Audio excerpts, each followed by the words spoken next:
Chapter 17 of Sense and Sensibility by Jane Austen. Mrs. Dashwood was surprised only for a moment at seeing him, for his coming to Barton was, in her opinion, of all things the most natural. Her joy and expression of regard long outlived her wonder.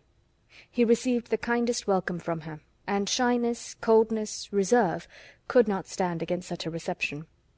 They had begun to fail him before he entered the house, and they were quite overcome by the captivating manners of Mrs. Dashwood. Indeed, a man could not very well be in love with either of her daughters without extending the passion to her, and Elinor had the satisfaction of seeing him soon become more like himself. His affection seemed to reanimate towards them all, and his interest in their welfare again became perceptible. He was not in spirits, however. He praised their house, admired its prospect, was attentive and kind, but still he was not in spirits. The whole family perceived it, and Mrs. Dashwood, attributing it to some want of liberality in his mother, sat down to table indignant against all selfish parents.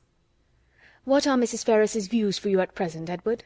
said she, when dinner was over and they had drawn round the fire. "Are you still to be a great orator in spite of yourself?" "No. I hope my mother is now convinced that I have no more talents than inclination for a public life." "But how is your fame to be established? For famous you must be to satisfy all your family, and with no inclination for expense, no affection for strangers, no profession, and no assurance, you may find it a difficult matter." "I shall not attempt it. I have no wish to be distinguished, and have every reason to hope I never shall. Thank heaven, I cannot be forced into genius and eloquence." "You have no ambition, I well know. Your wishes are all moderate." "As moderate as those of the rest of the world, I believe. I wish, as well as everybody else, to be perfectly happy. But, like everybody else, it must be in my own way. Greatness will not make me so." "Strange that it would!" cried Marianne. "What have wealth or grandeur to do with happiness?" "Grandeur has but little," said Elinor, "but wealth has much to do with it." "Elinor, for shame!" said Marianne. "Money can only give happiness where there is nothing else to give it. Beyond a competence, it can afford no real satisfaction, as far as mere self is concerned." "Perhaps," said Elinor, smiling, "we may come to the same point. Your competence and my wealth are very much alike, I dare say, and without them, as the world goes now, we shall both agree that every kind of external comfort must be wanting. Your ideas are only more noble than mine. Come, what is your competence?" "About 1800 or 2000 a year. Not more than that." Elinor laughed. "2,000 a year! One is my wealth. I guessed how it would end." "And yet 2000 a year is a very moderate income," said Marianne. "A family cannot well be maintained on a smaller. I am sure I am not extravagant in my demands. A proper establishment of servants, a carriage, perhaps two, and hunters, cannot be supported on less." Elinor smiled again, to hear her sister describing so accurately their future expenses at Combe Magna. "Hunters?" repeated Edward. "But why must you have hunters? Everybody does not hunt." Marianne coloured as she replied, "But most people do." "I wish," said Margaret, striking out a novel thought, "that somebody would give us all a large fortune apiece." "Oh, that they would!" cried Marianne, her eyes sparkling with animation, and her cheeks glowing with the delight of such imaginary happiness. "We are all unanimous in that wish, I suppose," said Elinor, "in spite of the insufficiency of wealth." "Oh, dear!" cried Margaret, "how happy I should be! I wonder what I should do with it." Marianne looked as if she had no doubt on that point. "I should be puzzled to spend so large a fortune myself," said Mrs. Dashwood, "if my children were all to be rich without my help." "You must begin your improvements on this house," observed Elinor, "and your difficulties will soon vanish." "What magnificent orders would travel from this family to London," said Edward, "in such an event! What a happy day for booksellers, music sellers, and print shops!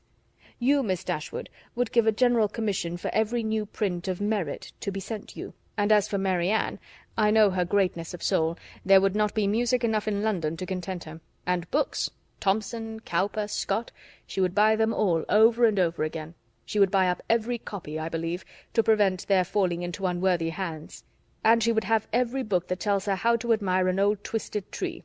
Should you not, Marianne? Forgive me if I am very saucy, but I was willing to show you that I had not forgot our old disputes." "I love to be reminded of the past, Edward, whether it be melancholy or gay. I love to recall it, and you will never offend me by talking of former times. You are very right in supposing how my money would be spent, some of it at least. My loose cash would certainly be employed in improving my collection of music and books." "And the bulk of your fortune would be laid out in annuities on the authors or their heirs." "No, Edward, I should have something else to do with it." "Perhaps, then, you would bestow it as a reward on that person who wrote the ablest defence of your favourite maxim, that no one can ever be in love more than once in their life. Your opinion on that point is unchanged, I presume?" "Undoubtedly. At my time of life opinions are tolerably fixed. It is not likely that I should now see or hear anything to change them." "Mary Ann is as steadfast as ever, you see," said Elinor. "She is not at all altered." "She has only grown a little more grave than she was." "Nay, Edward," said Mary Ann, "you need not reproach me. You are not very gay yourself." "Why should you think so?" replied he with a sigh. "But gaiety never was part of my character." "Nor do I think it a part of Mary Ann's," said Elinor. "I should hardly call her a lively girl. She is very earnest, very eager in all she does, sometimes talks a great deal, and always with animation, but she is not often really merry." "I believe you are right," he replied, "and yet I have always set her down as a lively girl."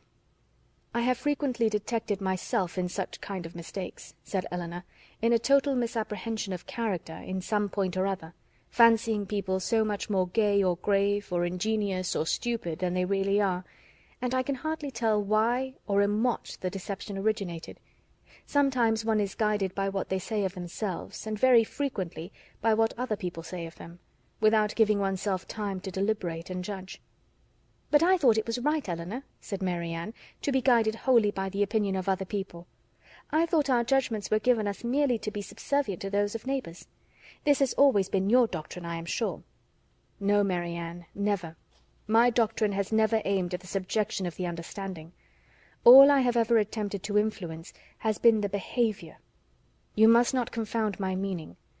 I am guilty, I confess, of having often wished you to treat our acquaintance in general with greater attention, but when have I advised you to adopt their sentiments, or to conform to their judgment in serious matters?"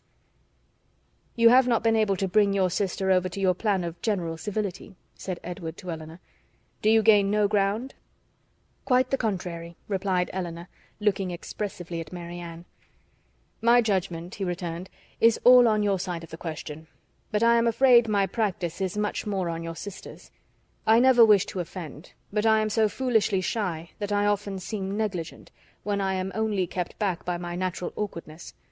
I have frequently thought that I must have been intended by nature to be fond of low company, I am so little at my ease among strangers of gentility." "Mary Ann has not shyness to excuse any inattention of hers," said Elinor.